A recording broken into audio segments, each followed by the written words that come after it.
knows only, I can say, French, and we two people wants to communicate with each other. So how it is possible? It is possible because of one intermediator person. The person who knows both the languages can help us in communication. Same way, operating system work as an interface between the hardware and the software. Because computer can understand binary languages, and whatever we are writing that is in high level language like C, C++. Okay, so whatever we are writing in programming language, that is converted by the operating system into the human understandable, computer understandable language, binary language.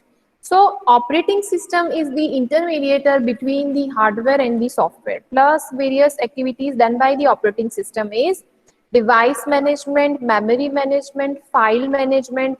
I can say that there are certain subjects like C programming, like operating system, like DBMS, software engineering. These are the core subject of your branch. Whether you can go for GPSC exam, whether you can go for bank exam, whether you can go for any other company interview exam, they're going to ask you question from all these subjects. These are the base subjects. Remaining subjects are, we can say, are the higher level version and modification of this subject, but somewhere it is going to relate. This is the operating system interface between the hardware and software. Why you need interface? Why you need operating system? Because I'm having so many musical instruments, but I don't know how to play them. There is no meaning of that. I'm having keyboard, I'm having mouse, I'm having a CPU, everything I'm having, but I cannot connect it. I don't have operating system, so I cannot operate it. So without operating system, your hardware or software both are nothing. Operating system can bring so many things with us, with that particular operating system. Whenever you will buy one new laptop, then you will going to get one CD with that, a driver CD, and installed drivers are also there. So I want to play a video, then there is a video driver. If I want to work with the audio, there is audio driver. Operating system will come with various drivers. Operating system is having various libraries like C programming. We are having libraries conio.h, stdio.h. It can perform multiple tasks. It is user interface consistent and quickly, I can say, productive. And it provides various templates for the users. So these are the various inbuilt things which comes with the operating system. Objective of the operating system are convenience, increased work efficiency, ability to create a new function. Means we don't have to go into depth of anything. Suppose I'm using Word documents and I don't have to go into the depth who has created and how it is created, what is the logic behind it, but I can use it, I can enjoy it. So these are the, I can say, because of operating system, its function are process management, memory management, input output management, security management, device management. I can run more than program on my machine because of operating system. I can listen the music, I can use the Word document, I can make the PowerPoint presentation, I can play the games. Parallelly, I am doing so many things just because of operating system. It can manage my memory, RAM and ROM, which will goes to the RAM, which will goes to the ROM, where it is permanent, where it is non-permanent. Input output device management, whatever devices I am attaching, like mouse, like keyboard, like any CD drive, floppy disk, pen drive. So all these devices, printer can be managed by the operating system. Security, it also provides like login, username, password. So all these are, we can say, we will learn as a whole chapter during the year throughout the semester. There is a one chapter for the process management, inter-process communication. There is the chapter for the memory management, or we can say security, file management. So everything we will learn in depth.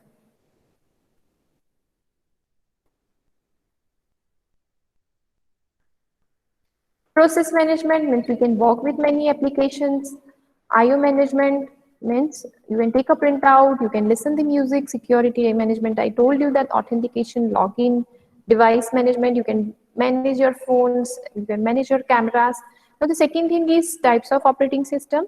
There are various types of operating system: batch processing, multi-programming, time sharing, distributed, network, real-time, and mobile operating system.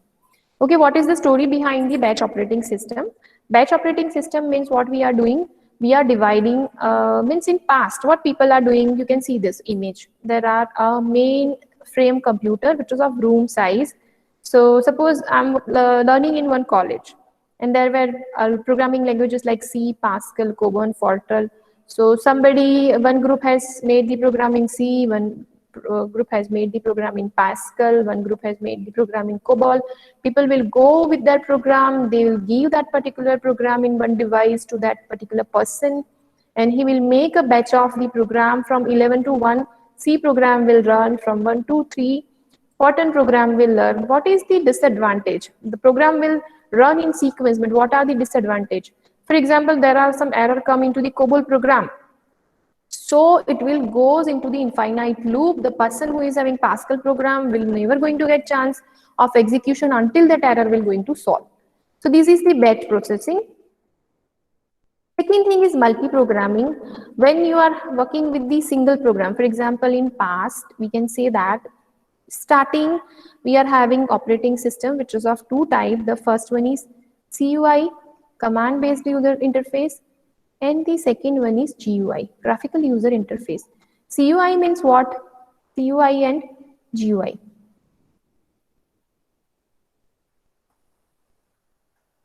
People has to remember lots of commands. Suppose I want to copy the thing, then I have to write down copycon. I want to make a folder, then I have to write down mkdir and name of folder.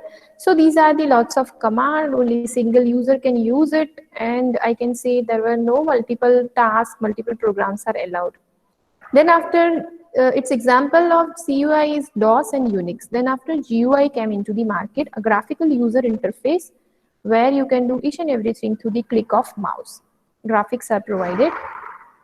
So you can easily create a folder by clicking right click, selecting new folder, and you can make your folder. So GUI provided by the Linux and the I can say Windows. So multi-programming where you can execute more than one jobs together. You can even run more than one C program together. So this is the multi-programming that is possible because of operating system. It is going to manage all the active programs. It is going to manage the resources, memories. So multiple programming are there, means CPU will never be ideal. For example, two processes P1 and P2 are there. When P1 is executing at that time, P2 will ask for the input output. When P2 is executing, then P1 will going to, here P1 has completed the execution. Now P2 will start its execution and P1 will go for the input output. Now P1 will relieve the input output and go for the execution. At that time P2 will start, I can say, getting the input output. So you can see here, no, I'm not getting the light laser point. Okay, fine. So P1 will execute and the resources CPU is given to the P2. Now P2 will execute, P1 will wait for the input output until P1 will get the input output. It will goes to P2. Now P1 will complete getting input output. Then P2 will ask for the input output. So parallelly, CPU will not remain idle. One process will go for the execution, other process will go for the input output. So what are the advantages? Efficient CPU utilization. Many programs are allotted. CPU will, we can say, run simultaneously, and user will feels that it is a better utilization of CPU. Disadvantage is you need to schedule it. Which process will run next, which process will run first. So these are the scheduling algorithm. There are lots of scheduling algorithm will come further. We will see its examples. To accommodate many jobs into a memory, you need to do memory management because we are working with more than one job. So we need memory management. Now next is real-time operating system where the time is constrained. There are two types of real-time operating system, hard real-time and soft real-time. You can see the images of hard and soft real-time. This is the hard real-time system where time is a constraint. A second of delay of time is not accepted because it creates a catastrophic error. For example, one person who need oxygen and we need to give him ventilator, and if we make delay in giving ventilator, then the disaster will happen, that person maybe die. If somebody has kept time bomb somewhere and that is going to delay, it means the time bomb will not going to blast. This is just a simple example for laughing, no, don't take it seriously. So these are the, I can say, hard real-time system where there is no delay is acceptable. If you can go into delay of the time, the whole system will going to fail. So air traffic controller system, you need to control your vehicle as and when you need it. Robots can work as per the time. Soft real-time system where time is also important, time is a constraint, but system will not going to fail, or there is not a catastrophic error will happen if there is a deadline is missed. So multimedia, animation, these are the some, suppose I'm playing one game and there is some time delay is there and no issue. If I'm watching some video and there is some buffering is there, a time delay is acceptable, right? So these are the example of a hard and soft real-time system.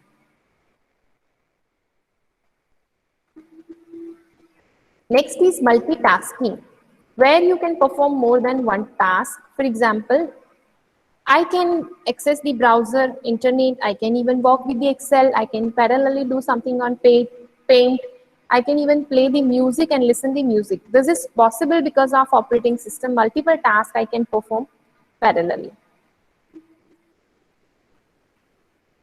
So you need to schedule the CPU, which one execute first, which one will going to execute next. Distributed system is just like a distributed database. Data are distributed, replicas are created. For example, I'm having my bank account in Axis Bank. Even though I can access money from any bank of the, we can say ATM of any bank. I can even withdraw money from the Mehsana, from the Baroda, from the Ahmedabad.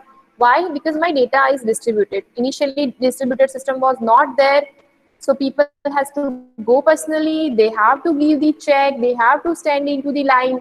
But nowadays we are having distributed system, so we can use it, we can access the money from any ATM of any city, any place, and I will feel that I am the alone, I am using this system, nobody else is using this system. If, for example, if one ATM machine goes fail, the other ATM machine can work. This is the role of distributed operating system. Data are distributed, so operating system will support it. Memories are distributed. Now, what are the advantages? I told you that the resource sharing is there. One site may be access the user at one place may access the resource at another place. It is going to speed up your data definitely, because you can get it from anywhere your data. If one site fails, it doesn't going to affect the other. I told you that one ATM fails, it's not going to affect the all other ATMs. So these are the base services it is provided to the customer. Delays in data processing. So these are the, we can say, some advantages. Network operating system. What is network operating system? So network operating system run on a server and provides the server capability to manage the data, user, group, security, application, and networking functions. It allows user to share the files and printer. For example, there is only one printer in our staff room and there are 50 faculties are sitting into the staff room, but they want to share the printer. They can easily share through the LAN network. If they are in LAN network or private network, so they can share. So this is because of this kind of resource sharing can be possible through the multiple people. That is because of Windows operating, I mean, I can say network operating system. Its example are Windows Server, then Unix, then Linux, then Mac OS. These are the example. Centralized server is there, security can be managed. Now, what are the advantages? Centralized server are highly stable, security is managed, upgraded to new technologies, and the hardware can be easily integrated into the system. Remote access to the servers is possible from the different location and type of system. You can see that remote access is possible. Suppose you want to share my screen from your place, then also there is a possibility of sharing a remotely screen. Now, what are the disadvantages? There are high cost of buying and running servers, dependency on central location for most of the operation, and regular maintenance and updations are also required. Now I'm going to stop here my lecture.